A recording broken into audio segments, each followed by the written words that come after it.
we go. You're not going to believe this. A massive emergency response is underway after this bridge in Baltimore collapsed earlier this morning. Did you see that?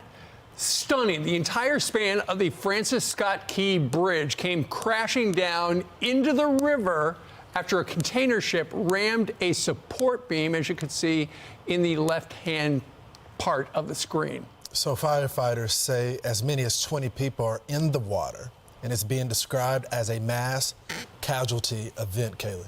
And we're awaiting a press conference that's expected to begin at 6:15 a.m. We'll take you there live when it happens. Now let's go to Griff Jenkins, who's live on the scene. Griff. Yeah, good morning, guys. And you can't overstate how significant of a collapse this was. We're learning the details from overnight around 1:30 a.m. That's when this Singapore flag cargo ship hit one of the major beams and collapsed that entire span. The video just stunning. And we are learning this is being treated as a mass casualty event. And there are rescue teams in the water. We've got helicopters above. Where we're standing is on the north side of where the Francis Scott Key Bridge was. I'm just going to show you, this is as close as we can get, but if Sanford, you'll just push down this road here, this is where the emergency vehicles have been racing down this road, but the bridge where it existed was just down there. The mass casualty event, the numbers they gave us were 20 people as we watch more of the maintenance crews and folks going down this road trying to get to the north side. But this is one of the major shipping areas, if not the major shipping area, the Patapsco River, where the Chesapeake Bay meets the Patapsco River and brings you into Baltimore Harbor. So effectively, not only is traffic and commuters on the major 695 highway here going south to north into Baltimore stopped, but also the shipping lanes. This is one of the major commerce shipping lanes of the country coming into Baltimore Harbor. Those shipping lanes sea from the Chesapeake Bay has been effectively halted as you've got this federal and local response happening right now. We're hoping for any update in a press conference here within the hour, but this is an event that has absolutely brought this city and this commerce area to a halt as they try and rescue the people. Now, we're talking to sources here.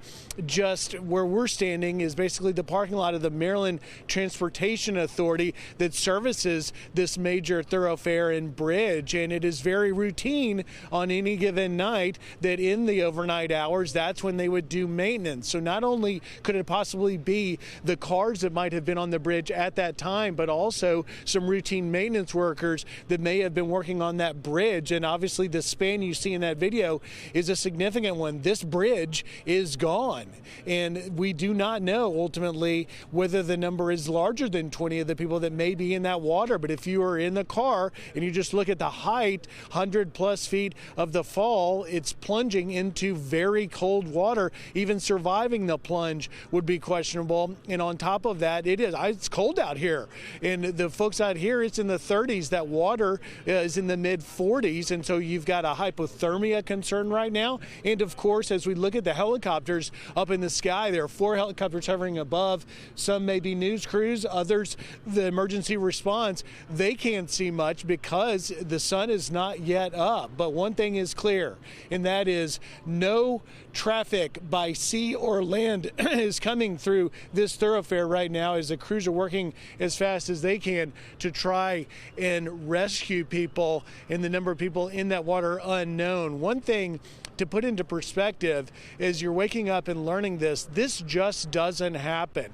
Large container ships don't hit major parts of bridges and collapse them like this because it is a routine every day, 24 hours a day. You've got these shipping containers coming in. They know where to go. It's unclear. A lot of questions of why this ship would have hit that column to bring the span of that bridge down. We're trying to learn more about that. that as well. But right now, it's all eyes on the rescue mission. Governor Wes Moore of Maryland putting out a statement just within the hour declaring a state of emergency, saying that he's praying for the people and applauding the first responders that are on site right behind me, some 500 to 1,000 yards down behind me here, trying to save lives and also to try to bring into perspective exactly what has happened, guys. That's right. Yeah, go ahead, Steve. I was going to say, so Griff, you set the scene perfectly.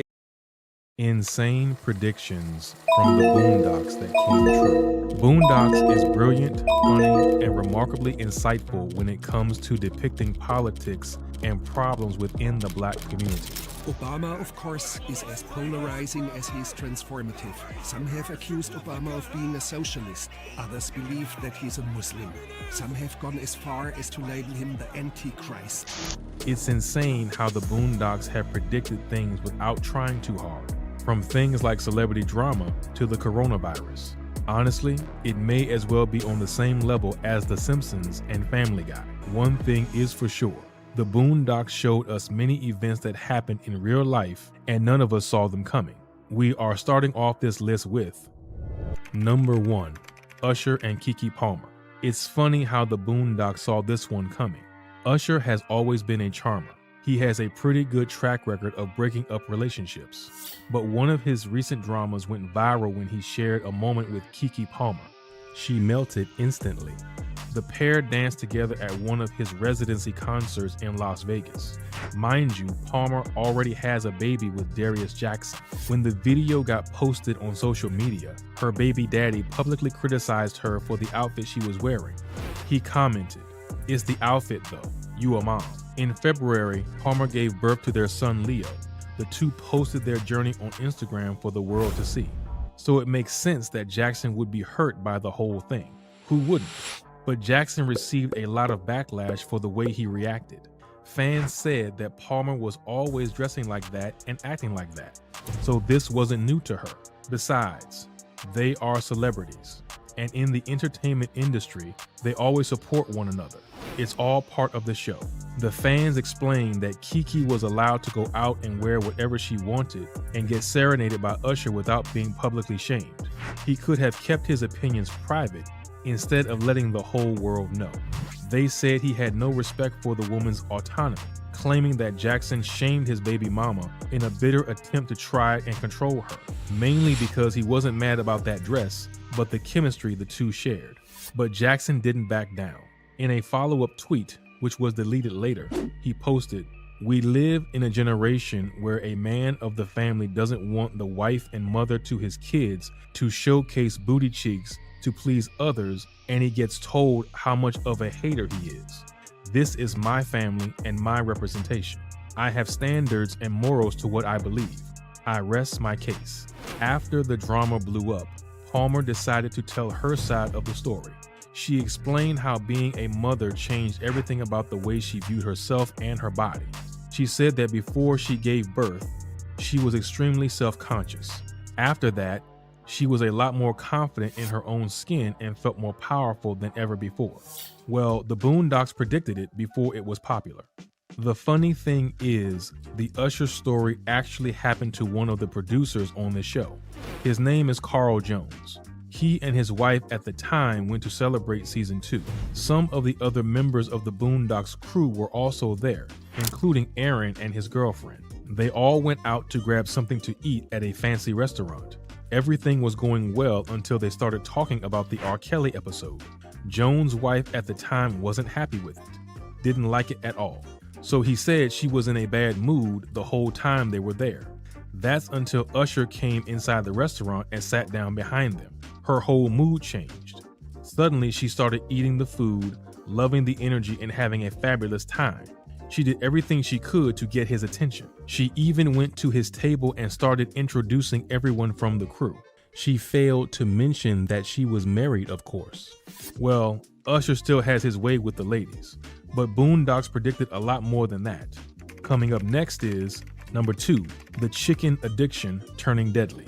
Chicken? You mean I ain't gonna be able to get that bucket? How can they be out of chicken? It's Colonel's Fried chicken! This is outrageous! This is an outrage! Hello, 911. Damn! Our chicken! Dinosaur Boom!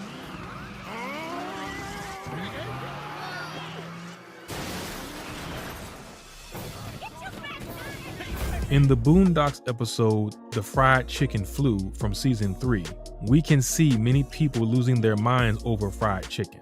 Everyone wants to try the latest KFC special, a type of chicken with 13 spices. Granddad, Robert, and Riley go to the KFC to try the chicken. They wait hours in line only to find out that the place has run out of chicken. This causes a complete mayhem. Riley calls 911, people are screaming, and a man takes his car and drives straight into the windows. The employees run for their lives. Back home, Huey watches the news and learns that there are violent outrages over the chicken shortage everywhere in the country. People are furious with the long waiting lines, and they start fighting each other over who would get the next piece of chicken. There is something in the meat that keeps people addicted. This episode looks outrageous until you see this. They say 28-year-old Kevin Tyrell Davis began cutting people who were standing in line specifically to get the popular Popeyes chicken sandwich. Police say the two men started arguing. The fight spills out into the parking lot where Davis was stabbed once. He was rushed to the hospital but died less than an hour later, according to police. Rico McLean stabbed someone to death over a chicken sandwich. He was found guilty of second-degree murder for stabbing 27-year-old Kevin Davis back in 2019. They started arguing at first, which then spiraled out of control, and Davis ended up dead. The whole fight lasted for around 15 seconds.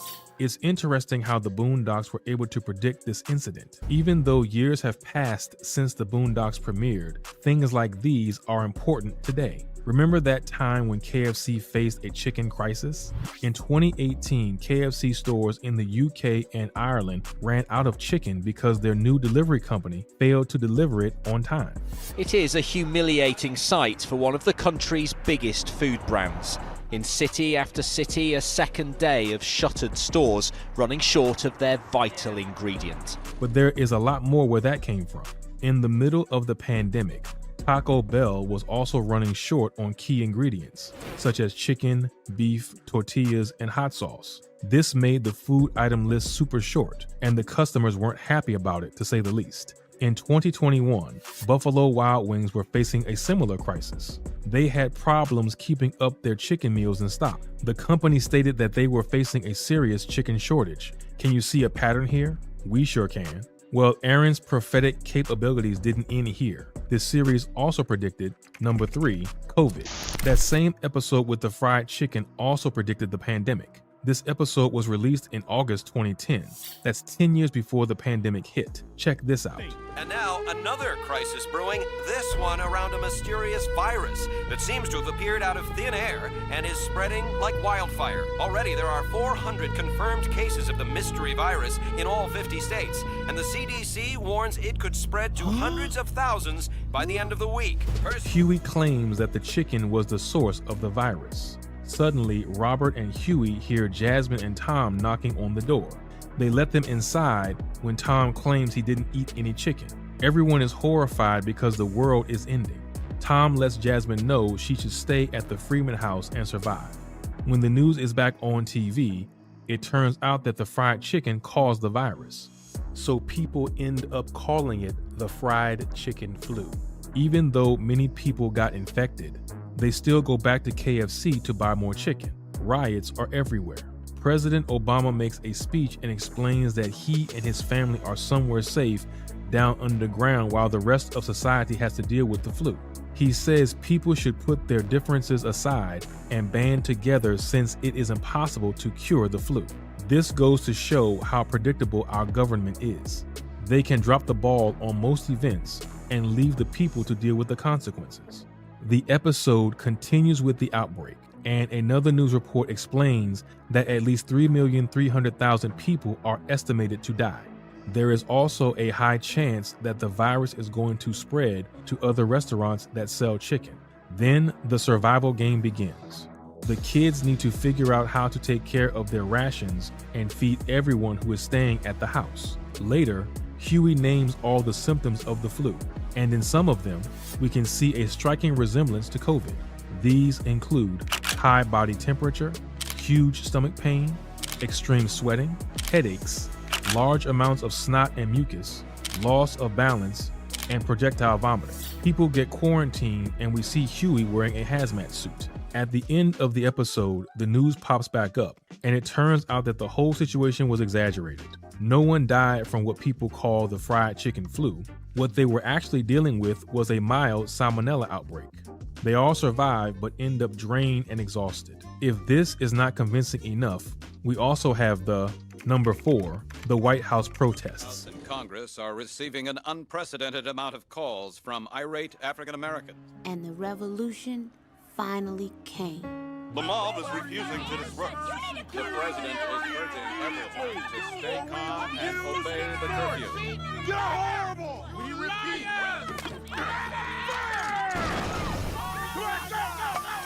It would seem somewhat predictable and obvious that Black Lives Matter movements would protest right next to the White House. But if you take a closer look at the Return of the King episode, which aired in 2006, you can see a perfect symmetry. These are images taken from recent protests. And when you take a moment to see the details, you can notice something else. These scenes look absolutely the same as the ones in the Boondocks episode.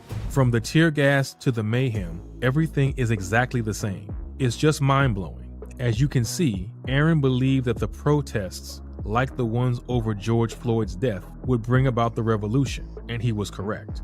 He also saw that the Black community wouldn't go down easy, and he was right about that too. It's just strange how so much time has passed, yet we see little changes when it comes to matters of racism and inequality. But there is also something else in that exact episode that you probably didn't notice. When people started protesting in Boondocks, NBA players said they would refuse to play until the government pulled the army away from Afghanistan. A couple of years ago, a similar thing happened. NBA stars decided to boycott their games after Jacob Blake was shot by the police. LeBron James voted to stop the season so that everyone could focus on what really mattered, and that was to spread awareness about the shooting of another Black man. It was a peaceful protest, but it captured worldwide attention. The NBA demanded the officers take accountability and responsibility for their actions. Kenny Smith, a commentator for the NBA on TNT, also walked off the stage to show his support for the players and the entire Black Lives Matter movement. It was truly a moment to remember. Well, the Boondocks had more surprises than many of us actually expected. One of them was the number 5, R. Kelly trial. Hey there, Huey. Riley. I couldn't help but notice your sign, and I hope you boys aren't too upset about me having to prosecute Mr. Kelly. Hey, man, you do what you gotta do. Why R. Kelly, huh? What did R. Kelly do to you? The trial of Robert Kelly aired on November 13th, 2005. It was the second episode of the first season. What's crazy is how it almost perfectly depicted what would happen in the actual trial in 2008. The episode starts with Riley, Granddad, and Huey watching TV. The latest thing on the news is R. Kelly's trial, who seems to be facing a lot of charges. One of them revolves around the fact that he recorded himself urinating on an underage victim. Later, at the courthouse, we can see two types of protesters: those who are against the exploitation of the 14-year-old girl, and another crowd who seems to be grilling barbecues and listening to R. Kelly's latest hits. They demand that the celebrity be set free. In an interview with one of the supporters, the reporter asks a woman who is eating barbecue why she thinks R. Kelly is innocent. The woman licks her fingers and says, "'Cause he's good." At the actual trial, the singer pleaded not guilty to counts of forced labor, kidnapping, racketeering, and sexual exploitation of a minor. The indictment included a bunch of different incidents across 4 states: California, Connecticut, Illinois, and New York. Exactly 3 out of 5 of these cases included a minor. Kelly didn't get bail, but the fans across the nation came to show their support. Some wore custom t-shirts and others wore crowns in honor of the so-called King of R&B. We could see 50-year-old women wearing bedazzled shirts with the words "Justice" or "Unmute R. Kelly" written on them. Another one of the supporters told the news that if she got the chance to sleep with Kelly when she was much younger, she would gladly do so. She said that the singer is a good-looking man and has excellent sex appeal. This doesn't make him guilty. What's interesting is the fact that these supporters mirror the ones from the Boondocks episode, the way the crowd acts, thinks, and expresses themselves. But was it really a prediction? Or did Aaron know what was going on behind the scenes? You see, R. Kelly faced many lawsuits throughout the 90s and 2000s. In 2002, he was charged with 21 counts of child, but was found not guilty on all